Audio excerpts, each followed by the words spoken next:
62 के युद्ध में क्या हुआ मन? ये अभी कल कुछ कांग्रेस के सदस्य चीन का सवाल पूछ रहे थे।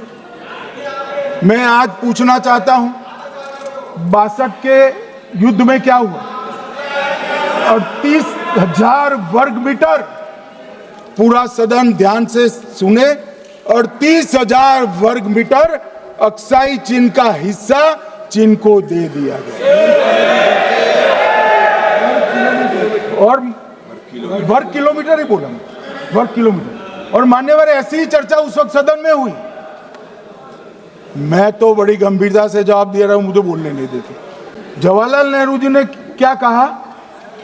वहां घास का एक तिनका भी नहीं उगता है, वो जगह को क्या करो। तो एक संसद सदस्य ने, नेहरू जी का सर मेरे जैसा था, महावीर प्रसाद त्यागी जी ने कहा कि आपके सर पर भी एक बाल नहीं, वो चीन बेच दे क्या? मान्यवर इस तरह से जवाब देते थे, नॉन सीरियस टाइप के जवाब। और कल गोगोई जी बड़ा बड़ा उछल उछल कर बोल रहे थे। अरे गोगोई जी, आपको मालूम है उन्होंने चीन के बारे में, आसाम के बारे में क्या क्या था? आसाम को आकाशवाणी पर बाय बाय कह दिया था। रिकॉर्डिंग है, रिकॉर्डिंग है।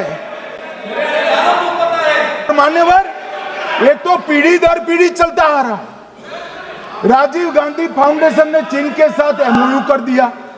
अब कहते नहीं है कि एमओयू में क्या था, ये तो बताओ भाई, क्या एमओयू किया था राजीव गांधी फाउंडेशन ने?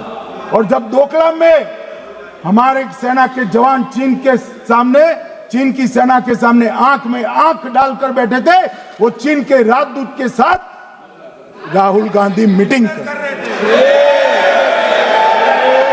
ये मान्यवर ऐसा नहीं है। जवाहरलाल नेहरू, सोनिया गांधी, राहुल गांधी, तीन तीन पीढ़ी तक के चीन का प्रेम उतरता जा रहा है। मान्यवर, मान्यवर, मैं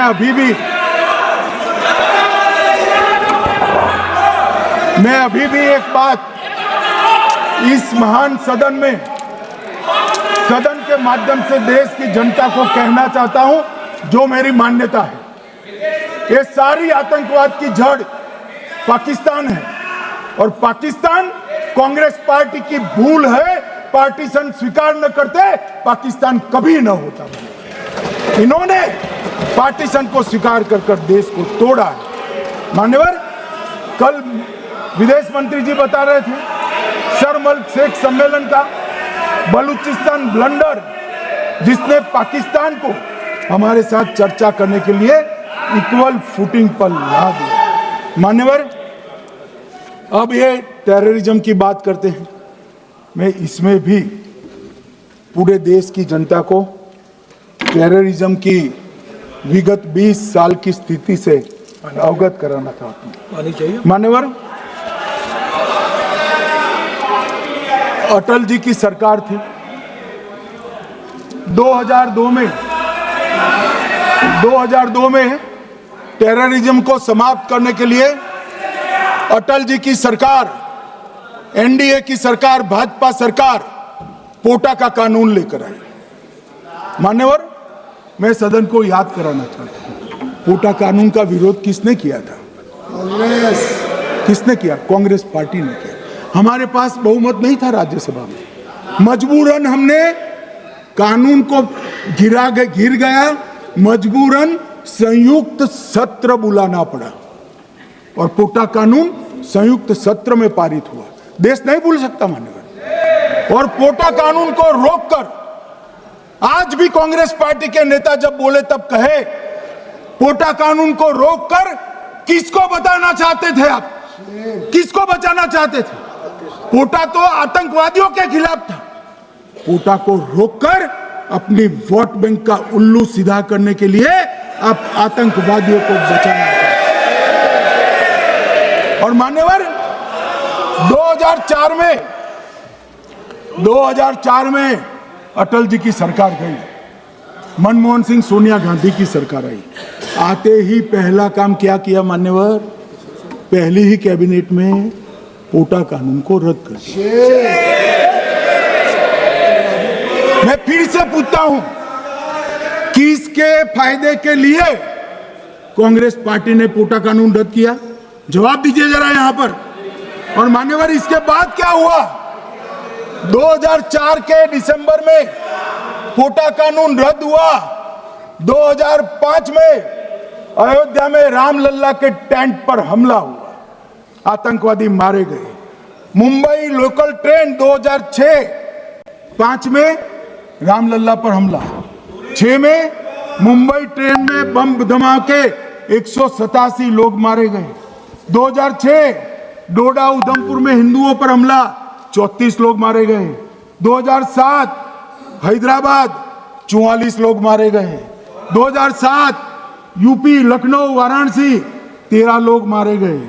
रामपुर सीआरपीएफ कैंप, वहां पर हमला हुआ 2008 में। 2008 में श्रीनगर के आर्मी के काफिले पर हमला हुआ, 10 सुरक्षा बल मारे गए। मुंबई आतंकी हमला 2008 में हुआ, 246 लोग मारे गए। जयपुर में 8 बम धमाके हुए, 64 लोग मारे गए। 2008 में अहमदाबाद में 21 बम धमाके हुए, 57 लोग मारे गए।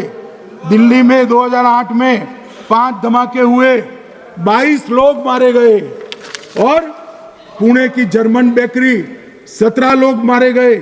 वाराणसी में 10 में धमाका हुआ, 11 में मुंबई में 3 धमाके हुए, 27 लोग मारे गए। अब मैं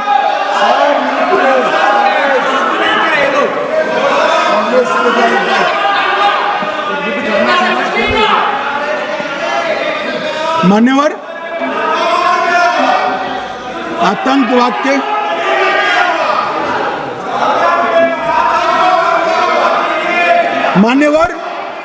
आतंकवाद के खिलाफ लड़ाई होती, कभी वो हमला करते हैं, मगर सवाल ये है कि इन्होंने 5 से 11 के बीच में 27 जघन्य हमले किए, 1000 के करीब लोग मारे गए।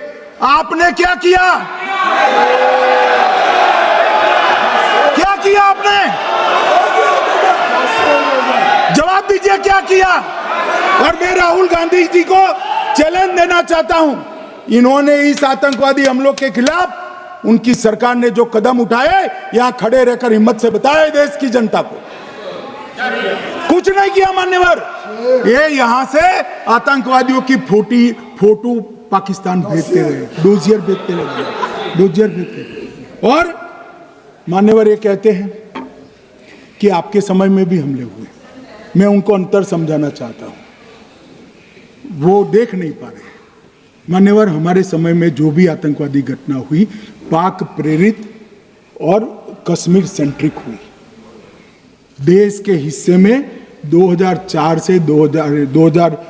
से 2025 तक एक भी घटना नहीं हुई है मान्यवर। ये नरेंद्र मोदी सरकार है मान्यवर। और कश्मीर में भी आज स्थिति ऐसी हुई है, उनको पाकिस्तान से आतंकवादी भेजने पड़ते हैं। कश्मीर में आतंकवादी अब हमारे नहीं बनते हैं मान्यवर। और मैं सलमान खुर्शीद जी को भी याद करना चाहता हूं।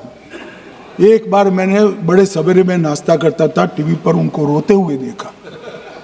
मुझे लगा क्या हुआ, कोई बड़ी घटना हो गई। तो रोते रोते वो श्रीमती सोनिया गांधी के घर से बाहर आ गए कि बाटला हाउस की घटना देखकर सोनिया जी फूट फूट कर रो पड़ी। अरे रोना था तो शहीद मोहन शर्मा के लिए रोते, बाटला हाउस के आतंकवादियों के लिए रोना आता है। और मान्यवर, हमें पूछते हैं कि आपने क्या किया। कोई अधिकार नहीं है पूछने का, कोई अधिकार नहीं है मान्यवर। और ये हमें पूछते थे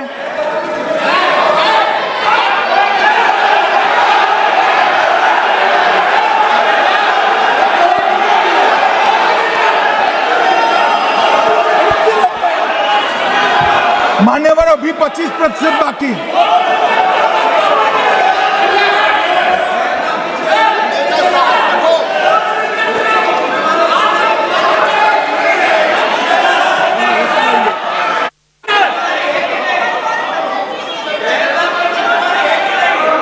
बैठिए। जवाब दे रहे हैं ना आपका, जवाब दे रहे हैं आपका। पहलगांव के बाद जो घटनाक्रम घटित उसका जवाब दे दिया ना माननीय गृह मंत्री जी ने। आपने पूछा आतंकवादियों क्या हुआ, आतंकवादियों का जवाब दे दिया। क्या पूछना चाहते हैं आप?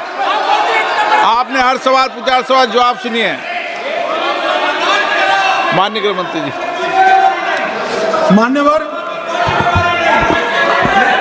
मान्यवर, इन लोगों को कल ऐसा था कि ये जो बहसरन के गुनहगार है वो पाकिस्तान भाग गए, तो बड़े आवाज से पूछते थे भाग गए भाग गए भाग गए, गृह मंत्री क्या करता है, जिम्मेदारी ले। हमारी तो सेना ने ठोक दिया, सीआरपीएफ ने ठोक दिया। मान्यवर, अब मेरा तो जवाब बनना ना देता है ना वो मांगना बनता है, मगर मैं उनको कुछ पूछना चाहता हूं।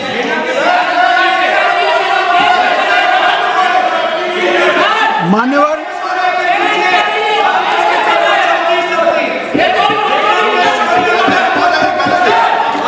प्लीज, मारेगी तो सेना है ना।